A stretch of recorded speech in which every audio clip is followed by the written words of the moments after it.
आज Doubtnut app download करें। Doubtnut पर अपने सभी गणित, रसायन विज्ञान, भौतिक विज्ञान और जीव विज्ञान के डाउट्स का करो सफाया। बस प्रश्न की फोटो खींचो, एक ही प्रश्न को क्रॉप करो और तुरंत वीडियो सोल्यूशन पाओ। अभी डाउनलोड करें।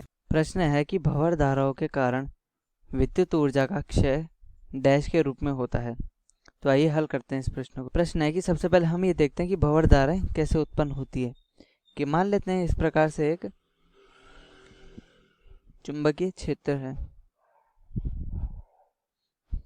और इस चुंबकीय क्षेत्र में एक मोटी चालक की एक प्लेट रखी हुई है। ठीक है, मोटी चालक की एक प्लेट रखी हुई है और इसको हम बाहर खींच रहे हैं। तो इसको यदि हम बाहर खींचेंगे तो होगा क्या कि इस चालक के अंदर चुंबकीय फ्लक्स में परिवर्तन होगा, यानी कि इससे संबंधित चुंबकीय फ्लक्स में परिवर्तन होगा। ठीक है, तो हम कह सकते हैं कि इस चालक के अंदर चुंबकीय क्षेत्र समय के अनुसार परिवर्तित हो रहा है, यानी कि जैसे जैसे इसको बाहर खींचा जा रहा है वैसे वैसे इसके अंदर चुंबकीय क्षेत्र का मान कम होता जा रहा है। तो इस चुंबकीय क्षेत्र का मान कम होएगा जिससे इसके अंदर एक प्रेरित विद्युत क्षेत्र उत्पन्न होगा। कि जैसा कि हम जानते हैं कि कोई भी अगर कुंडली होती है, कोई भी अगर लूप होता है, तो लूप को अगर हम बाहर खींचते हैं तो उसके अंदर प्रेरित विद्युत वाहक बल उत्पन्न होता है।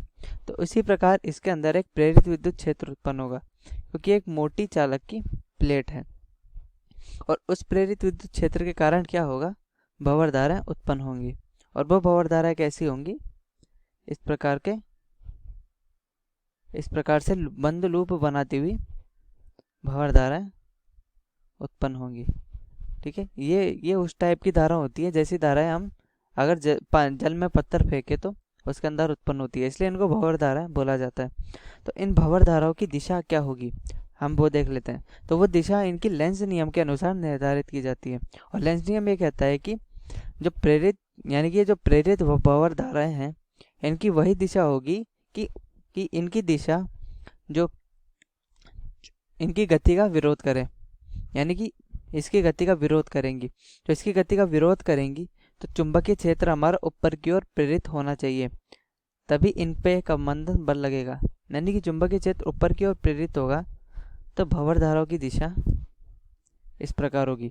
तो यानी कि ये गति का विरोध कर रही है क्योंकि लेंज के नियम के अनुसार ये चालक गति का विरोध करना चाहिए, यानी कि इसके अंदर जो भंवर धाराएं हैं वो गति का विरोध करना चाहिए।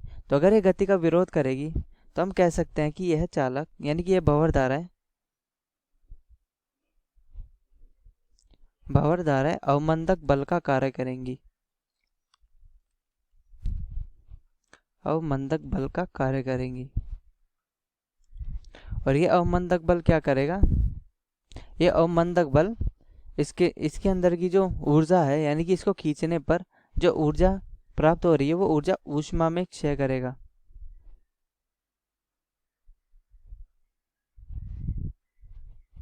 यानी कि हम इसको खींच रहे हैं तो खींचने से क्या होगा कि इसके अंदर कुछ ना कुछ, यानी कि हम कुछ कार्य कर रहे हैं तो वो कार्य का अधिकतम भाग होगा इसकी ऊष्मा में क्षय होगा।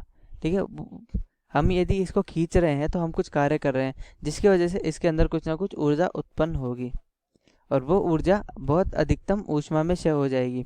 तो अगर हमें उस ऊर्जा का इस्तेमाल किसी और अन्य कार्यों के लिए करना होता है तो वो हम नहीं कर पाएंगे इस भंवर धाराओं की वजह से।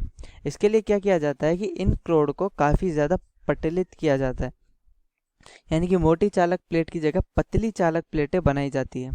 तो पतली चालक प्लेटों के में अंदर क्या होता है कि इसका प्रतिरोध काफ़ी बढ़ जाता है।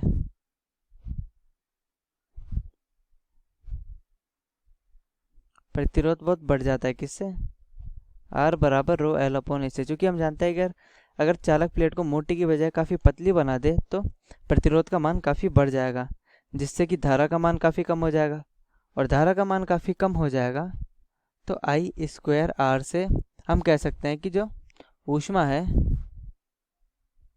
ऊष्मा कम हो जाएगी, यानी कि शक्ति ह्रास जिसको बोलते हैं हम वो कम हो जाएगा, यानी कि ऊष्मा कम हो जाएगी। तो यानी कि जो भंवर धाराओं के कारण विद्युत ऊर्जा का जो क्षय है, यानी कि इसके अंदर जो विद्युत ऊर्जा संचित हो रही है उसका क्षय किस में होता है, ऊष्मीय ऊर्जा। और इसी ऊष्मीय ऊर्जा को बहुत कम करने के लिए हम क्रोड को पटलित बनाते हैं, काफ़ी पतला बनाते हैं जिससे कि ऊष्मा के रूप में काफी कम क्षय हो। कक्षा 6वीं से 12वीं से लेकर नीट, IIT, JEE वो एडवांस के लेवल तक 1 करोड़ से ज्यादा छात्रों का भरोसा। आज ही डाउनलोड करें डाउटनेट ऐप या व्हाट्सएप करें अपने सारे डाउट्स 8400 400 400 पर।